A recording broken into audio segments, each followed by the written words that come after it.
Meu nome é Adriano Cerato, eu tenho 28 anos, eu sou natural de Frederico Westphalen, Rio Grande do Sul, é uma cidade do interior, e eu sou jogador profissional de CS. Minha infância ela começa pelo futebol, era meu sonho não só meu, mas como do meu pai, e eu acho que toda a minha infância ela começa com uma criança sonhadora que se dedicava muito, que tinha muita vontade de fazer coisas grandes. E eu tive muito apoio da minha família nessa caminhada. Muito apoio deles, ia nos jogos comigo, minha mãe também sempre me apoiou muito. E quando eu tinha 14 anos, eu fiz um teste internacional, que eu sempre joguei um nível bom aqui na minha cidade. E eu tinha hérnia inguinal, que eu precisava fazer uma operação. Quando eu voltei para a cidade fazer essa operação, eu conheci os jogos. Hoje o meu jogo não é mais futebol, para você ter uma noção. Hoje os meus jogos, eu venho aqui, deito no sofá aqui e assistir CS. Nem que o meu filho não estivesse jogando, eu assisto CS. E muita coisa eu vejo aqui no CS e falo para ele, ele fica olhando, mas pai, tipo assim, né? Porque a gente, como praticou esporte a vida inteira, eu tenho uma facilidade de pegar as coisas muito fácil, né? E às vezes ele fica... pai, não sei o que e tal, né? E me fala e eu cobro umas coisas dele. Veja bem, eu era um cara ignorante nessa parte e hoje eu curto isso aí, por causa do trabalho que vocês fazem. Sobre o meu filho, sobre a infância do meu filho, a gente tem sonhos de pai, né? De pais para um filho e eu sou muito grato pela educação que eu recebi do meu pai e passei para o meu filho. Nessa fase da juventude a gente tem problemas que toda criança ela passa, problemas de bullying na escola, problemas que vão além. E eu encontro no computador, encontro nos jogos um conforto de sair dessa zona de preconceito, de bullying e tudo mais, mas também encontro uma forma de continuar meu sonho. Eu sempre fui uma criança muito competidora. Eu sempre tentava ser o melhor naquilo que eu fazia, eu sempre tentava me provar para as pessoas. Então o jogo, naquela época, para mim, era muito disso. Até eu era conhecido na cidade, naquela época, como o menino que fosse jogar aquele jogo ia ser o melhor. Porque até eu não conseguir ser o melhor naquilo, eu não parava. E aí isso faz bastante parte da minha juventude até os 16 anos, quando eu recebo novamente a chance de voltar àquele sonho antigo do futebol. Tem um clube da cidade, União Frederiquense, que na época ele jogava a Série B do Gauchão, e meu pai, por ser uma pessoa bastante influente na cidade, ele conseguiu a chance de que eu entrasse nesse clube e disputar o Gauchão, só que sub-20. Na época eu tinha 16 anos, era uma criança, não tinha noção das coisas, não tinha noção do nível. E eu vejo que por ter muito essa autocobrança sobre performance, sobre não ser suficiente, eu entrei jogar nesse time e como qualquer outra criança, eu tinha 16 anos, era tipo surreal estar no meio de pessoas com 20 anos, 19, ainda mais nessa fase de infância que um ano é totalmente um universo diferente, você em um ano amadurece muito o corpo. E eu tive uma passagem nesse time durante o ano inteiro que a gente ficou em 4º lugar no Gauchão. Só que eu não disputava. E eu me cobrava muito porque eu não me sentia suficiente. Não entendia que aquele não era ainda o meu momento. Eu ia crescer, eu ia evoluir e isso me criava uma desconfiança sobre mim. Ele teve muito problema comigo no jogo, certo? Não era o que eu queria.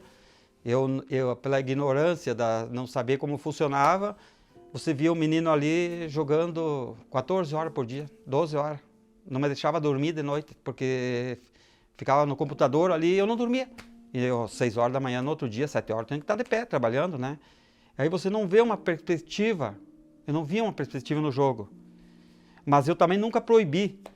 Se eu tivesse que, ele me pedia, pai, ó, você tem que me levar a Chapecó, pegar o voo para não sei aonde. Eu levava ele lá e ele jogava um torneio lá e vinha para casa com esse fone de ouvido, ganhava de premiação. Como que um guri desse vai ter um futuro? E aí no ano seguinte vem a parte da responsabilidade da vida.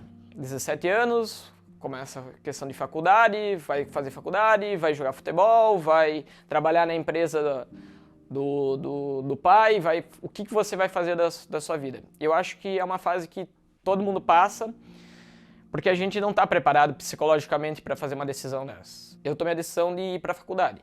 E no ensino médio, a gente estudou 3 anos juntos e a definição da faculdade, do curso que a gente ia cursar posteriormente, foi definido entre amigos, né? Um dia foi o pessoal da engenharia civil lá fazer uma propaganda sobre o curso e eu, o Adriano e o João, na época que eram colegas de aula, a gente se olhou assim e disse, vamos fazer engenharia juntos, vamos. Tipo, nenhum tinha noção de que curso ia fazer, mas pela amizade a gente decidiu fazer o curso.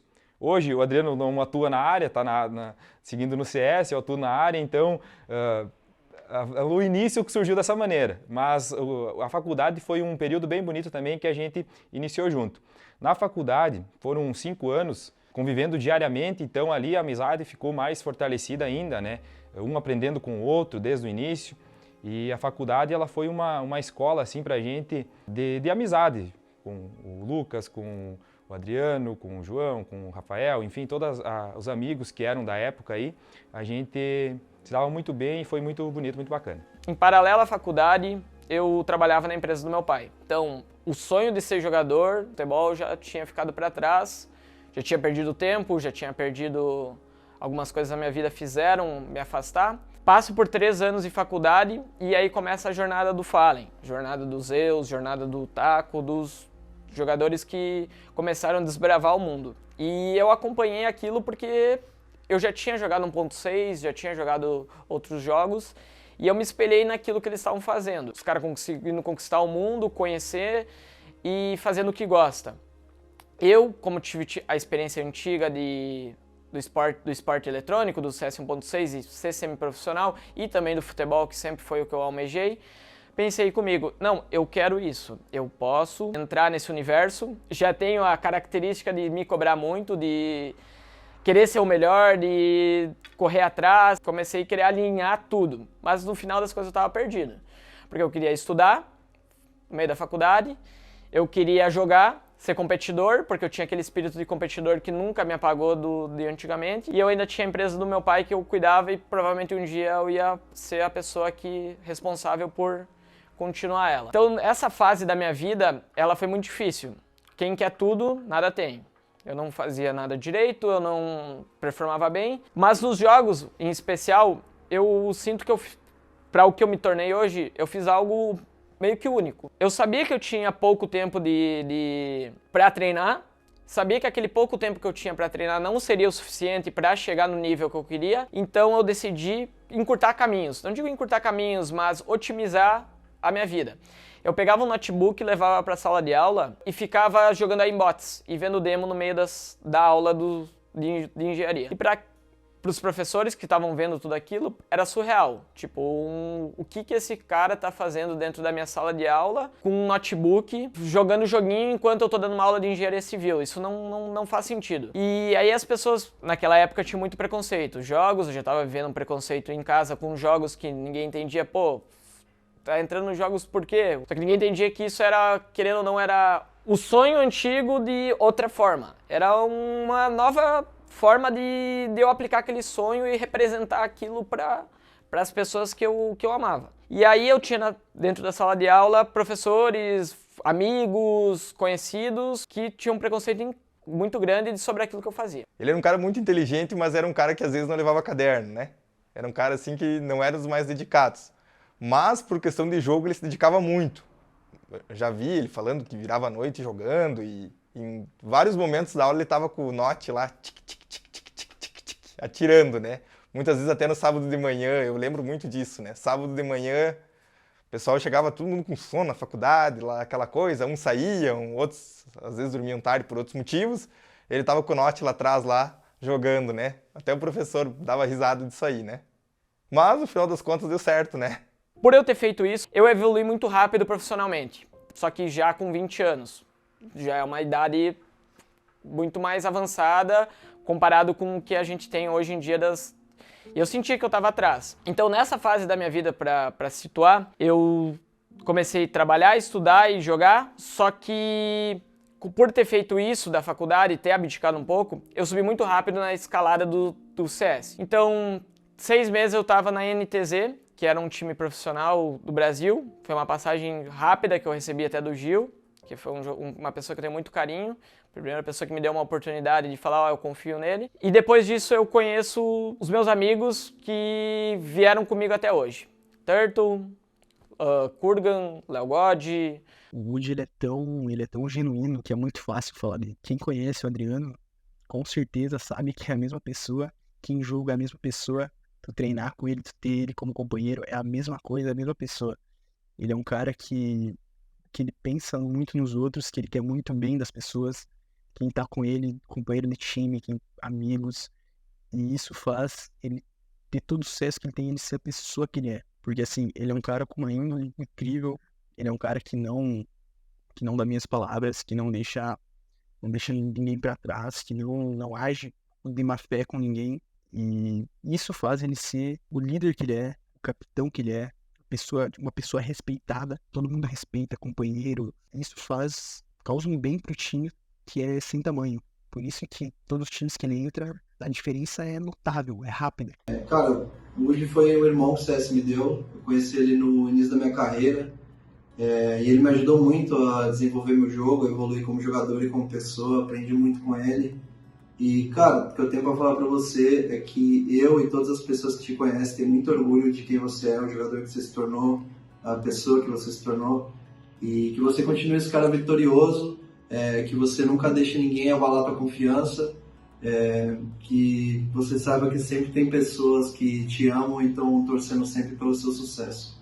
Certo? É isso, te amo, fica com Deus e é nóis. Teve várias pessoas que entraram na minha vida logo no início do CS, foram pessoas que caminharam comigo até onde eu cheguei hoje. A gente criou um time, a gente teve uma escalada no amador, foi subindo, e aí a gente começa a fase de C4, que foi o meu primeiro time de fato profissional, que a gente recebia salário e tudo mais. Era um time que foi formado por eles.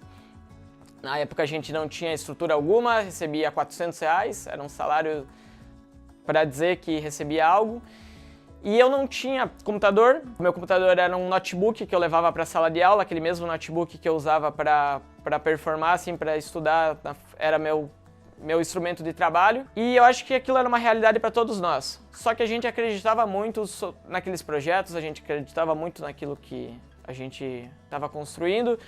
E por sempre ser uma pessoa que se cobrava tanto e com aquela ideal de eu preciso me provar, eu preciso ser o melhor, eu preciso provar para todas as pessoas aquilo que eu estava fazendo, o nosso time cresceu muito rápido. Em questão de 6 meses, a C4 já era o 5º a 6º melhor time do Brasil. Saiu de um time de Série C da Gamers Club para um time que era profissional. Desde pequeno, o Adriano sempre pensou muito nos outros. Às vezes ele esquecia dele e até hoje ele faz isso, que ele jamais iria magoar um amigo para se beneficiar em cima desse amigo. Vocês nunca vão ver o Woody puxando o tapete de alguém ou de sendo imparcial a tudo que se passa em redor dele. E aí entra a Fernanda, que eu não introduzi ela na história ainda, mas talvez ela seja a pessoa que me mais marcou a fase seguinte pós-sonho. E aí entra a fase Fernanda, que ela foi a pessoa que eu conheci com 16 anos. E eu ia muito num clube de piscinas. Nesse clube de piscinas, foi lá também com meu pai que eu jogava futebol, ele sempre me levava, me acompanhava. E um dia eu vi ela passando, uma menina, e falei, nossa, quem é ela? E comecei a conversar. A gente ficou conversando um mês inteiro por mensagem, se vendo no clube. E naquela época ela nunca tinha beijado ninguém. E eu também tava igual. E era uma situação bem inusitada pra mim, nós éramos 2 crianças que não conheciam praticamente nada do mundo e a gente começou a ficar junto. O que eu posso falar, principalmente, é que em todos os momentos da minha vida que eu desacreditei em mim, ele estava lá para acreditar em mim, para mostrar que eu era capaz. Então, os meus sonhos sempre foram muito apoiados por ele. Ele sempre apoiou tudo que eu quis. E eu tinha um sonho também de me formar, fazer mestrado, doutorado, mas de ter um escritório de engenharia com ele. E, embora o sonho dele não fosse esse, ele estava disposto a fazer isso por mim. O sonho dele, que era só dele, era ser jogador de CS. Como ele sempre priorizou a família, a partir do momento que nenhum de nós apoiávamos esse sonho, ele simplesmente ouviu nós e parou.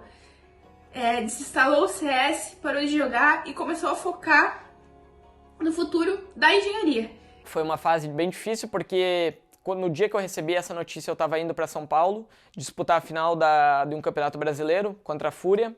Foi a última final que eu disputei naquela fase, era a primeira vez, na verdade, que eu estava chegando numa final de um campeonato brasileiro, justamente contra a Fúria. E eu recebi essa notícia que antes de viajar, e eu fui, igual, tinha que cumprir os compromissos, mas eu fui já decidido que não, isso aqui acabou, é meu último momento. Quando a gente sai do CS e começa a cuidar da vida profissional, não, mas a vida real, a qualidade de vida nossa sobe muito. Querendo ou não, o CS, poucas pessoas sabem, mas ele te desgasta, ele te suga de uma forma, como qualquer outra coisa na vida, mas o desgaste psicológico promovido por isso que a gente faz é muito grande. E foi uma fase que eu me recuperei muito. Então começa a fazer academia, começa a se cuidar, a autoestima sobe, você começa a se conhecer, se tornar uma pessoa melhor. E nesses 6 meses que eu parei, eu consegui recuperar meu relacionamento. Eu voltei, conversei, comecei a tratar melhor, e aí eu volto meu relacionamento com a Fernanda, a gente volta a ficar junto. Eu passei no mestrado, e quando eu passei no mestrado, ele veio me acompanhar. Então ele veio morar comigo, e ele foi convidado para um time. E ele pediu uma chance de 1 ano para mim, para ele tentar esse sonho. E como que eu ia negar isso a ele, uma pessoa que viveu os meus sonhos, incentivou os meus sonhos? Então, me cortou o coração, né, ele me pedindo isso. E com certeza eu apoiei. E dessa vez, né, eu apoiei. A gente sabe o resultado foi a Bravos. E aquilo pra mim me tocou, assim, era como se fosse uma energia que apareceu e falei, tem alguma coisa aqui. Eu senti algo diferente. Eu fui disputar, ganhei 2 qualificatórios brasileiros, ganhei um dos melhores times do Brasil, com um time totalmente amador, sem treinar, sem nada. E fui disputar esse campeonato, e aí nesse campeonato eu tive a chance de, da primeira vez, falar tudo o que estava acontecendo na minha vida. Eu dei uma entrevista para a Draft 5, que foi uma entrevista bem libertadora, porque lá eu estava contando. E ali, naquele dia que eu dei essa entrevista, eu criei um gatilho que, peraí, o que eu estou fazendo? Eu preciso voltar para aquele sonho antigo, esse é meu propósito, é isso que me motiva, é essa a minha caminhada. E aí eu volto para casa decidido de voltar a jogar. Bom, se eu pudesse dar um conselho para os pais hoje, eu diria, deixa seus filhos sonhar. Tudo na vida vale a pena. Nada vem de graça, eles vão ter que lutar. Porque eu vejo para o meu filho, ele luta 14 horas por dia. Mas deixa seu filho sonhar. Seja em que for, desde que não seja em droga, desde que não esteja fazendo nada ilícito. Todo mundo tem um futuro. Deixa as crianças sonhar. O meu filho sonhou, não fez o que eu quis, mas ele está feliz. Isso é o que importa. E aí, ali eu acho que é o primeiro momento que eu me liberto de tudo. Quando eu vou pro time da Red Canids, eu vou morar com a Fernanda para fora. Então eu saio da cidade, eu vou para Porto Alegre, onde que a gente morava junto, ela cursava, e aqui é a primeira fase da minha vida que eu consigo treinar o dia inteiro, fazer aquilo, eu já não precisava trabalhar em 2 turnos, não precisava estudar, era só eu com o jogo, eu com isso daqui, eu com o meu trabalho. E é a fase talvez que clareia mais a minha vida inteira, porque eu começo a jogar o dia inteiro e a ascensão nossa foi muito grande. A gente, com a Rufus, que era o time B da Red Canids, tem que jogar todas as ligas menores da Gamers Club, porque não podia jogar o acesso de cima. E mesmo assim a gente domina todo o campeonato.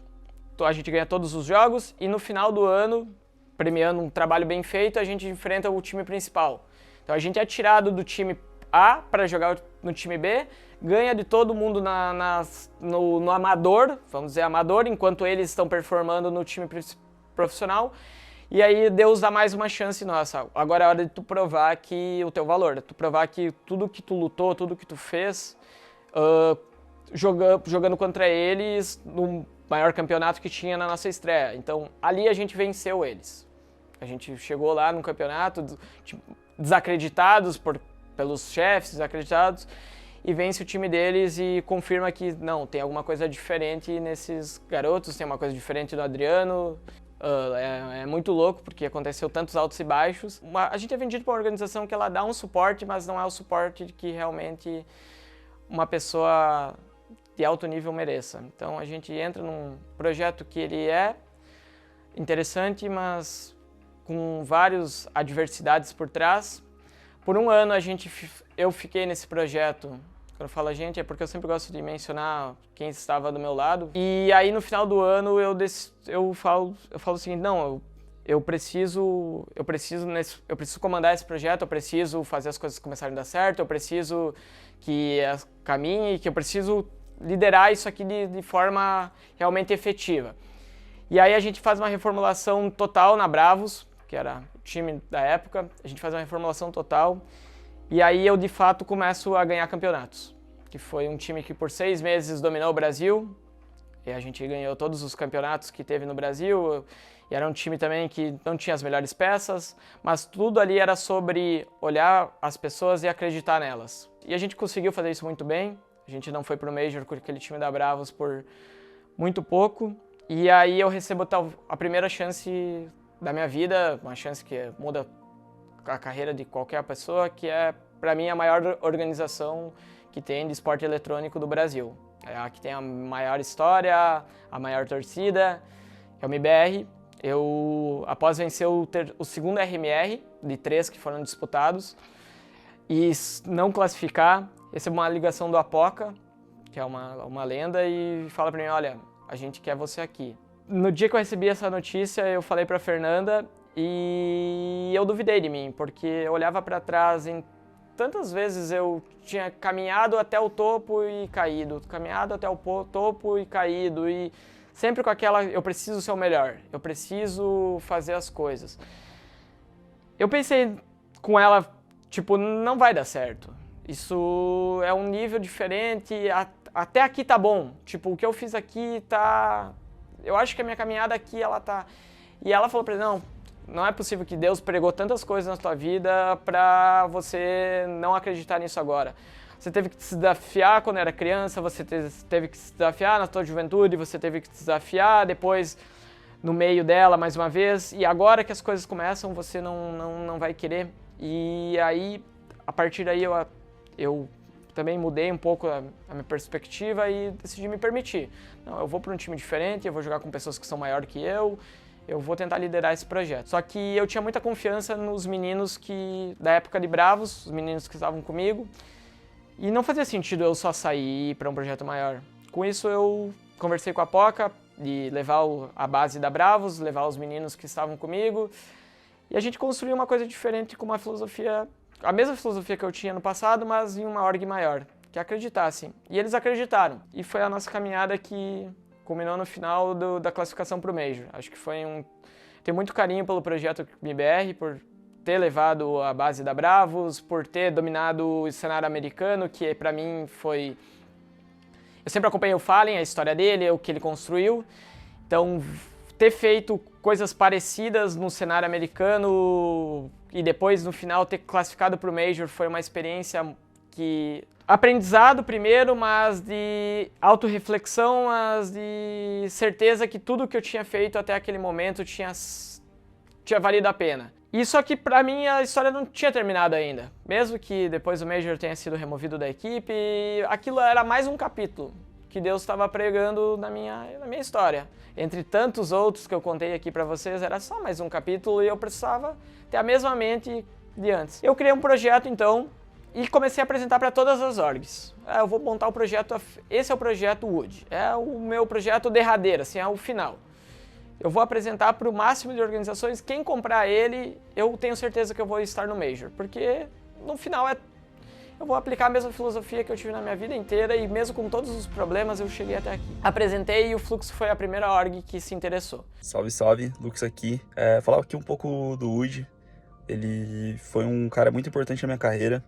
Ele reconheceu o meu potencial quando eu estava sem time e me chamou para montar um projeto que acabou se tornando o Fluxo. Eu aprendi muito com ele, um cara muito da hora, a gente criou uma amizade muito boa. E bom, ele é exatamente como aparenta ser na internet. Ele cobra quando tem que cobrar, ele é sério quando tem que ser e principalmente muito engraçado. É uma pessoa que eu sempre admirei, desde que eu comecei a jogar CS, principalmente competitivo, e eu queria jogar com ele um dia. E quando a gente conseguiu isso, ele foi uma pessoa de coração aberto e me ajudou bastante, e eu tenho um respeito e uma admiração gigante por ele. Isso é foda, velhote. O projeto Fluxo, o projeto Woody, eles tinham alguns diferenciais, eles acreditavam em um modelo com jogadores maiores, jogadores que tinham um rosto condizente com o tamanho que a org é. O projeto Woody já era um projeto mais novo, um projeto mais tranquilo, um projeto que parecido com a Bravos, que ia ter um tempo e no final a gente ia conquistar as coisas. Confiamos em parceria, botamos um pouco dessa minha ideia, um pouco da ideia deles e juntamos esse time do Fluxo. Mais uma vez, dominamos agora o Brasil, só que diferente do MIBR que estava na NA, a gente ficou no Brasil. E aí no final do projeto a gente decaindo, mesmo assim a gente consegue a vaga do Major mais uma vez. Então aqui, quando eu consigo a segunda vaga do Major, tem uma cena na HLTV que eu desabo em choro, porque ali, sei lá, eu acho que ali foi o momento final que tudo fez sentido. Tipo, todas as coisas, elas me levaram a chorar naquele momento. Eu lembrei da história com meu pai, de não ter conseguido ser jogador de futebol, de não ter ouvido ele quando ele me mandava treinar. Depois as escolhas da juventude, que eu tinha o caminho de mais uma vez poder tentar e levar o sonho dele e não levei. Podia ter trabalhado na empresa dele e levado também o sonho dele que ele construiu por 30 anos. Não só ele, mas o pai dele, o meu avô, os dois juntos. Tipo, lembrei disso, que eu também poderia ter seguido as coisas da família. Lembrei depois de todas as vezes que as pessoas desacreditaram, foram milhares, foram na Red Kennedys, mover pro time B, para no final ganhar deles, MIBR, me tirar para depois conquistar o Major antes que eles. Então eu lembrei de todas essas histórias que passaram na minha vida e, sei lá, o Fluxo pra mim ali foi tipo, não digo ponto final porque a gente nunca sabe o amanhã, mas eu acredito que ali foi a certeza que tudo que eu fiz ali teve um sentido, todas as coisas aconteceram por um propósito. Se eu tivesse acertado lá no início, eu não teria vivido tudo. Se eu lutei tanto durante esse período, no final das contas era o sonho do meu pai, era o sonho da minha mãe, só que de uma forma diferente. Então foi por eles que eu fiz tudo o que eu fiz. Eu sou muito grato hoje por eles reconhecerem, eles me assistirem, eles são talvez os meus maiores fãs, são as pessoas que mais me acompanham. Queria falar isso, que eu sou muito feliz de hoje ter o apoio deles ao meu lado, eles assistem todos os jogos, meu pai manda sempre mensagem, pô, por que você escolheu esse mapa? Tipo, ele entende, às vezes ele fala uma coisa sobre um time que nem eu sei. Então ele é uma pessoa que me acompanha, sou muito grato a eles. E também eu queria mencionar minhas tias, todas elas, minha avó, porque eu tenho uma avó de 88 anos que ela reza todos os jogos, tipo, pra mim. Tipo, ela liga uma vela e reza todos os jogos pra mim. E eu acho isso surreal, tipo, uma pessoa dessa idade. E eu levo, tipo, todos os meus jogos eu não tenho aqui, eu deixei em Florianópolis, mas uns amuletos. Até já saiu fotos dele. Aqueles amuletos é a reflexão de, tipo, todos os sonhos, todos os desejos de todos os meus familiares. Ali eu sei que tá toda a energia boa que eu posso ter. No meio de tantas energias ruins que a gente recebe, ali é meu escudo. E eu levo esses amuletos em todos os jogos. Sei que do outro lado vai ter minha avó rezando, vai ter minhas tias rezando, vai ter meus pais me assistindo, vai ter a Fernanda me mandando forças. Muitas crianças, muitas pessoas querem esse apoio e não conseguem, não têm essa chance. Então, é uma forma de destruir elas, destruir não, mas dizer que se hoje você não tem esse bom relacionamento, quem sabe no futuro você possa ter, é continuar acreditando e fazendo o que te faz feliz.